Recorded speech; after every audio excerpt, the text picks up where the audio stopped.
Radio KGMU गूंज 89.6 पर मैं हूं आपके साथ सुरभि। शो चल रहा है मॉर्निंग गूंज और मॉर्निंग गूंज के ओपन टॉक्स में वक्त आज ऐसा कुछ है कि हम आपके बच्चों के जो दांत हैं उनके बारे में बात करने वाले हैं। जब बच्चे धीरे धीरे ग्रोन अप वाली एज में आते हैं तो सबसे पहले ध्यान जो है उनकी आंख, नाक और उसके बाद सीधा उनके दांतों पर जाता है। कहीं बच्चों के दांतों में कोई प्रॉब्लम तो नहीं है, सही से निकल रहे हैं या नहीं निकल रहे हैं। There are lot of questions जो आपके माइंड में रहते हैं और ओपन टॉक मॉर्निंग गूंज का ऐसा ही एक प्लेटफॉर्म है जहां पर हम खुलकर बात करते हैं हर उस टॉपिक पर जिसके बारे में आपके दिमाग में बहुत सारे सवाल रहते हैं। और आज आपके सवालों के जवाब देने के लिए हमारे साथ हैं KGMU डेंटल डिपार्टमेंट के senior professor doctor AP Tikku sir. Sir welcome to the studio. Thank you. Sir बच्चों के लिए अगर स्पेशली हम बात करें, क्योंकि अब देखिए बहुत छोटे बच्चे होते हैं, ना तो ब्रश कर पाते हैं, उनको कितना सिखाए, पेरेंट्स भी कितना करते हैं, उनका अलग ही लेवल का ब्रश चलता रहता है। पानी भी ठीक से उनसे कुल्ला भी करने को बोलो तो वो भी नहीं होता। तो बच्चों की ओरल हाइजीन को लेकर पेरेंट्स के मन में बड़े सवाल रहते हैं। जी जी। तो कैसे हम लोग उसको मेंटेन कर सकते हैं? देखिए, बच्चों के लिए तो भाई जब बहुत छोटा बच्चा है तो उसके लिए तो उसकी ब्रशिंग की जिम्मेवारी पेरेंट्स की है जब तक वो थोड़ा बड़ा ना हो जाए। और उसके बाद बच्चों को ट्रेन करना होता है कि उनका दांत की सफाई और ओरल हाइजीन कैसे रखनी है। तो इसमें ओरल सफाई और ओरल हाइजीन मेंटेन करना तो पेरेंट्स के लिए जो है सो है, लेकिन उनके लिए मेरे पास एक बहुत अच्छी उनके लिए सलाह है कि बच्चे जो हैं उनको माएँ रात में दूध पिला के सुलाती हैं अधिकतर। ये देखा गया है, चाहे बॉटल से फीड करें चाहे ग्लास से फीड करें, दूध पिला के सुलाया जाता है बच्चों को। ये दांतों के लिए खतरनाक चीज़ है। दांतों में कीड़ा लगने की बहुत ही बड़ी एक कॉज जो है वो ये बॉटल फीडिंग है, मिल्क की, या मिल्क फीडिंग है ग्लास से, जिसको पिला के बच्चे को सुला दिया जाता है। तो ये नहीं है कि दूध ना पिलाया जाए, दूध तो पिलाना ही है, लेकिन रात में सोने से पहले ना पिलाया जाए। और पिलाया जाए तो बच्चे का मुंह बहुत अच्छे से साफ़ किया जाए, जो कि बहुत प्रैक्टिकल नहीं होता। साफ़ करना आसान नहीं होता। बच्चा सो रहा होता है, नींद आ रही होती है, तो बच्चे को दूध दिन में पिला दें, शाम को पिला दें, रात में सोने से पहले ना पिलाएं, क्योंकि दांत में कीड़े लगने का बहुत प्रमुख कारण ये दूध भी है। ओके अच्छा सर, फास्ट फूड्स की अगर हम बात करें, फास्ट फूड चॉकलेट्स, तो मतलब घर में गेस्ट आए या कुछ, मतलब बच्चा बड़ा हुआ नहीं कि उसके हाथ में चॉकलेट थमा दी जाती है और बहुत चाव से बच्चे खाते भी हैं। स्वीट्स हो गया, ये सब उनकी पसंदीदा चीज़ें हो गई, लॉलीपॉप आजकल चल गया, candies, there are lot of things जो बच्चे बहुत ज़्यादा खाते हैं। और फिर उसके बाद दांतों को संभालना। भाई देखिए, मैं तो ये कहता हूँ कि बच्चा चॉकलेट नहीं खाएगा तो क्या हम खाएंगे? बच्चा तो चॉकलेट खाएगा, बच्चे को मीठा चाहिए जी। तो बच्चे को इससे वंचित नहीं किया जा सकता है, उसको देना है। लेकिन फिर मैं कहता हूँ जो स्टिकी फूड्स हैं, जो स्टिकी स्वीट्स हैं, जो दांत में चिपकती हैं, जैसे चॉकलेट्स हैं और भी चीज़ें हैं, टॉफ़ीज़ हैं जो चिपकती हैं, वो रात में ना दी जाए। दिन में सुबह खा सकते हैं, क्योंकि उसके बाद वो खाना भी खाते हैं और पानी भी पीते हैं और भी चीज़ खाते हैं, तो दांत में सेल्फ क्लेंजिंग एक्शन होता है, दांत साफ भी होता रहता है। लेकिन अगर रात में खिला के बच्चे को सुला दिया जाएगा तो रात भर जो उसमें जो परत बनती है उस पर वो कीड़ा ग्रो करता है, जो दांत का कीड़ा होता है, और दांत में कीड़ा लगने की संभावना बहुत बढ़ जाती है। तो ये सब थोड़ा सा सावधानी देने की, बच्चों को एडवाइस करना है कि खाएं, रात में सोने के टाइम ना खाएं। बिल्कुल, तो रात में ये सब चीज़ें थोड़ा दूर रखिए बच्चों से, और बच्चों को भी कोशिश कीजिए कि जिस तरीके से बड़े रात को ब्रश करके सोते हैं, बच्चों को बचपन से ही ये आदत डालना शुरू कर दीजिए। आपकी ब्रश की बात करी तो मैं इसमें एक चीज़ और ऐड करना चाहूँगा। देखिए, एक नॉर्मल प्रथा बनी हुई है कि सुबह उठ के ब्रश करना है, रात में सोने से पहले ब्रश करना है। मैं तो इससे थोड़ा सा विपरीत बात करता हूँ। मैं कहता हूँ ब्रश जब रात में करके आप सोते हैं तो आपका मुंह साफ है, और सुबह जब तक आप ब्रेकफास्ट नहीं करते तब तक मुंह साफ ही रहता है। तो ब्रश की ज़रूरत एक्चुअली ब्रेकफास्ट करने के बाद है, और ब्रेकफास्ट करने के बाद अगर ब्रश करे, चाहे बच्चा हो चाहे एडल्ट हो, तो मुंह बहुत दिन भर तक, काफ़ी हद तक, काफ़ी वक्त तक साफ रहेगा। तो ये थोड़ा सा चेंज ऑफ माइंडसेट की ज़रूरत है। अगर जिसको आदत होती है तो सुबह उठते ही ब्रश करने लगता है, लेकिन नाश्ता खाने के बाद भी थोड़ा सा दांत को साफ कर लें तो बहुत इससे सहूलियत रहेगी, ओरल हाइजीन मेंटेन रहेगी। बच्चों के दांत में कीड़ा लग जाता है तो अभी ऐसे हमें तो वो दिखता ही नहीं है, जाहिर सी बात है, या तो डेंटिस्ट के पास जाएंगे तभी पता चलता है, but there must be some symptoms जिससे हमें कुछ ना कुछ ऐसा महसूस होने लगता है। तो वो कैसे पता चलेगा डॉक्टर? देखिए, कीड़ा का एक मिसनोमर, एक वर्ड है कीड़ा लगा, तो ये तो हम लोग आम भाषा में यूज करते हैं कि दांत में कीड़ा लग गया, लेकिन ये कीड़ा कोई चलता फिरता दिखता नजर आता कीड़ा नहीं होता। ये तो बैक्टीरिया माइक्रोस्कोप्स हैं जो सिर्फ हमारी निगाह में नहीं आएंगे, माइक्रोस्कोप के अंदर ही दिखते हैं। और ये एक्चुअली दांत में काला सा एक दाग बना देते हैं, गड्ढा बना देते हैं, जिसको हम लोग कहते हैं कीड़ा लग गया है। लेकिन इसका सिम्टम जो है, ये मैं उसमें टर्म में बताऊं कि अगर किसी भी बच्चे को या किसी भी जने को मीठा लगने लगे, मीठे से दर्द होने लगे, या ठंडे से दर्द होने लगे, या गर्म पीने से दर्द होने लगे, तो इस बात की काफ़ी संभावना है कि कहीं ना कहीं दांत में कीड़ा लग गया है। नॉर्मल दांत में ये सिम्टम्स नहीं होते हैं, ना ठंडा लगता है, ना गर्म लगता है, ना मीठा लगता है। लेकिन जब कीड़ा लग जाता है तो सबसे पहले मीठा लगने लगता है, उसके बाद ठंडा लगने लगता है, और जब कीड़ा बहुत बढ़ जाता है तो उसके बाद गर्म भी लगने लगता है। तो ये 3 चीज़ें हैं जिसके ऊपर ध्यान दें। अगर इसका कोई भी सिम्टम है तो इससे समझें कि दांत में कीड़ा लग रहा है, उसका चेकअप करवाएं। अच्छा डॉक्टर, ये भी होता है कि मीठा नहीं लगता, गर्म नहीं लगता, बट कई बार ठंडा हम कुछ खाते हैं तो एकदम ऐसे झंझना सा जाता है। ठंडा लगने की 2 कारण हैं। एक तो कीड़ा, जैसे मैंने कहा, कीड़े से भी ठंडा लगता है, और कभी कभी दांत के ऊपर की परत हट जाती है, जो इनेबल की परत है वो घिस जाती है। जब वो घिस जाती है तो अंदर जो उसके जो सॉफ्टर दांत का पार्ट है उसको डेंटिन कहते हैं। डेंटिन एक्सपोज जब हो जाता है तो भी ठंडा लगता है। लेकिन उसका भी इलाज है, वो भी कवर किया जा सकता है, उसको भी एसिम्प्टोमेटिक किया जा सकता है। सबके बड़े आधुनिक इलाज हैं आजकल, आधुनिक ट्रीटमेंट, डेंटिस्ट्री बहुत बढ़ गई है, तो उसके लिए कोई दिक्कत नहीं है, दांत बचाए जा सकते हैं और सब सिम्टम से रिलीफ हर किसी को मिल सकता है। बिल्कुल।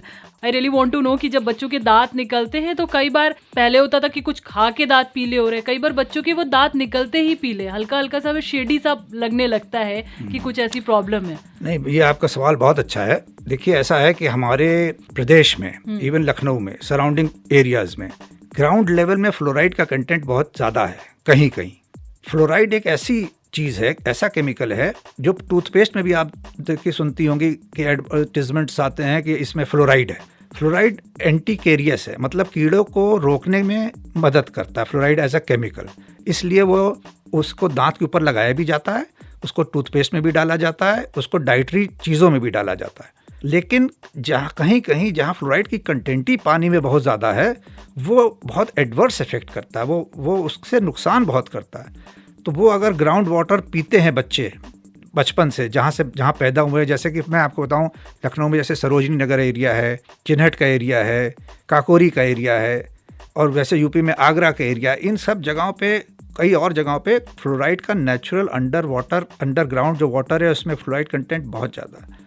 तो उसमें से कुछ लोगों को ये फ्लोराइड की वजह से, इसको फ्लोरोसिस कहते हैं, दांत पीले हो जाते हैं। बच्चे जब दांत निकलते हैं तो वैसे ही ख़राब निकलते हैं, और उसमें परमानेंट दांत भी इफेक्ट हो जाते हैं, और उसको फ्लोरोसिस कहते हैं। लेकिन उसका भी मैं आपको बताऊं कि उसका भी बहुत प्रॉपर ट्रीटमेंट है, वो किया जा सकता है। दांत को नॉर्मल, नेचुरल, अच्छे वाइट कलर का किया जा सकता है। सब तरीके हैं, सब आजकल इक्विपमेंट है, मटेरियल है, और अगर ऐसा है लोगों में, लेकिन सरकार ने इस पे काम भी किया है। जहाँ एक्सटेंसिव फ्लोराइड वाटर ज़्यादा कंटेंट है, वहाँ सरकार ने उन एरियाज़ को डिमार्केट किया है, और हमारी गवर्नमेंट ने वहाँ रेड टैप्स जो हैं ग्राउंड वाटर के, जहाँ से निकलता है, लोग वहाँ पानी ज़मीन का पीते हैं ना, हैंड पंप से पीते हैं या बोरवेल से लेते हैं, तो वहाँ उन्होंने मार्किंग भी करी है उसको कि ये डेंजरस है, इसको अवॉइड किया जाए। ओके, सो अगर ऐसा कुछ होता है तो प्लीज़ डोंट अवॉइड, आप अपने डॉक्टर से सजेशन ज़रूर लीजिएगा उस चीज़ को लेकर।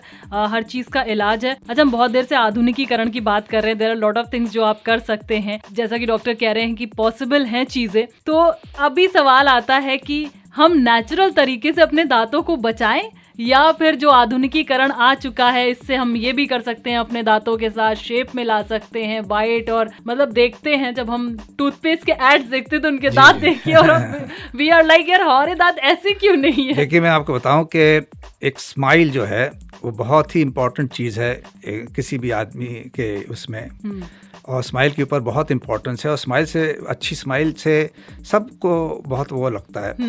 और स्माइल को इन्हेंस करने के लिए, उसको डिज़ाइन करने के लिए तमामों गैजेट्स आ गए, जिनकी स्माइल अच्छी किसी वजह से नहीं है, दांतों के बीच में गैप आ गया है, और या दांत उबड़ खाबड़ हो गए हैं, या दांत थोड़े से पीले हैं, या दांत थोड़े से डार्किश हैं, तो उनको स्माइल और एस्थेटिक्स और कॉस्मेटिक के तरीके से उसको सही करने के लिए, जिससे कि बहुत अच्छे लगें दांत, सफ़ेद एकदम पर्ली वाइट, और सेम शेप के लगें और सेम अच्छे कलर के लगें, और सब आधुनिक इक्विपमेंट सब अवेलेबल है। उसमें पोर्सलेन यूज़ होता है, तो दांत के ऊपर पोर्सलेन की परत लगा देते हैं, जिससे कि वो एकदम नेचुरल रहता है, चमकता है, और सेम शेप का होता है। कोई बता नहीं सकता कि इसके ऊपर कुछ लगा भी हुआ है।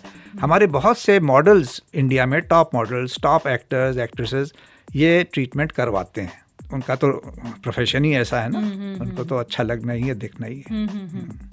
और अगर हम नेचुरल तरीकों से बात करें इन सब चीज़ों के लिए कि हम नेचुरली, जैसे हर कोई तो अफोर्ड नहीं कर सकता इतना सब कुछ, तो नेचुरली अगर हम अपने दांतों की केयर करने की बात करें भी, अगर कहते हैं ना बॉडी का ख्याल रखो तो आगे चल के प्रॉब्लम हो, बॉडी के साथ साथ हमें दांतों का भी ख्याल रखना चाहिए, क्योंकि जैसे जैसे एज बढ़ती है तो कहीं ना कहीं दांतों पर भी वो उम्र जो है ना वो चढ़ने लगती है। हाँ बिल्कुल सही कहा। देखिए आपने जैसे कहा ना बॉडी पार्ट्स के बारे में, जितने भी बॉडी पार्ट्स हैं हमारे ह्यूमन बॉडी में, सब फॉर लाइफ लास्ट करने के लिए बने हुए हैं।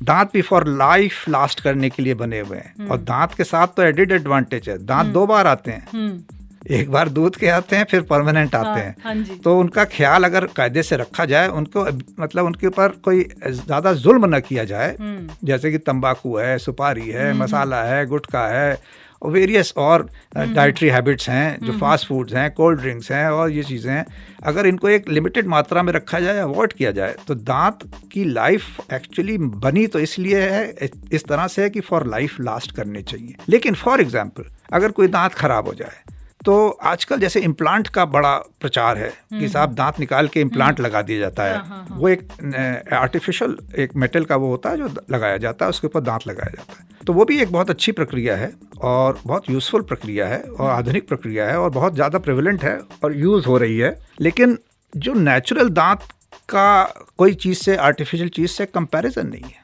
नेचुरल दांत को बचाना फर्स्ट प्रायोरिटी है। तो अगर नेचुरल दांत किसी वजह से ना बचाया जा सके, जो कि कोई ऐसी वजह नहीं है, अधिकतर नेचुरल दांत बचाए जा सकते हैं। उसमें रूट कैनाल ट्रीटमेंट होते हैं, फिलिंग्स होती हैं, क्राउन्स लगते हैं, रेस्टोरेशंस होते हैं और नेचुरल दांत बचाए जा सकते हैं। तो नेचुरल दांत की जो जड़ है वो भी नेचुरल इम्प्लांट ही है। वो तो नेचुरल इम्प्लांट है। लेकिन अगर फॉर सम रीज़न ये नेचुरल दांत ना बचा जाए पाए, तब उनको निकाल के इम्प्लांट, बहुत अच्छी प्रक्रिया है, वो भी की जा सकती है। लेकिन बचाने वाले दांत को निकाल के इम्प्लांट लगाना उचित नहीं है। बिल्कुल बिल्कुल। एक सबसे कॉमन क्वेश्चन रहता है अभी कि एक पर्टिकुलर एज के बाद कहते हैं अक्कल दाढ़ आती है, विजडम टूथ जिसको बोला जाता है, वो किसी किसी के तो मतलब एक साथ निकल आती है, और हमारे जैसे जो अत्याचारी लोग होंगे जिनके साथ महीने में पता नहीं ना जाने कितनी बार आती है, एंड वी आर लाइक भाई क्या चाहते हो, या तो निकल आओ या फिर बंद हो जाओ। तो ये इससे फिर लोगों को लगता है, क्योंकि अगर हम बहुत ज़्यादा पेन होता है तो we sometimes we go to dentist. मैंने मतलब जितने लोगों के मुंह से सुना, एवरीवन इज लाइक कि आप इसको निकाल दीजिए। तो इज इट गुड कि हम इस पेन को ना सहें और दांत निकलवा ही दें? असल में अकल की दाढ़ की प्रॉब्लम इसलिए है, मैं आपको बताऊं, कि ओवर दी एज बहुत सालों से ह्यूमन रेस का फेस का साइज घट रहा है।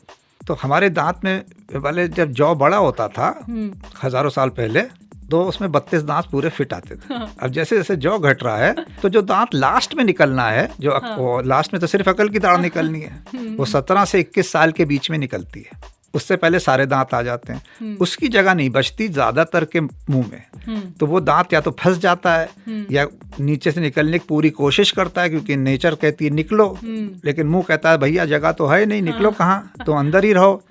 तो उस जिसमें जो है वो मतलब तकलीफ ही देता है। लेकिन अगर 21-22 साल तक अकल की दाढ़ नहीं निकल के बाहर आई पूरी अपनी जगह पे और तकलीफ दे रही है, तो उसको फिर निकालने के अलावा कोई और चारा भी नहीं है। लेकिन कई जगह पे, कई लोगों में अकल की दाढ़ अंदर ही रहती है, हड्डी के, नहीं निकलती, लेकिन तकलीफ भी नहीं देती। तो उनको भी छेड़ना उचित नहीं है, उनको तकलीफ नहीं हो रही है उससे।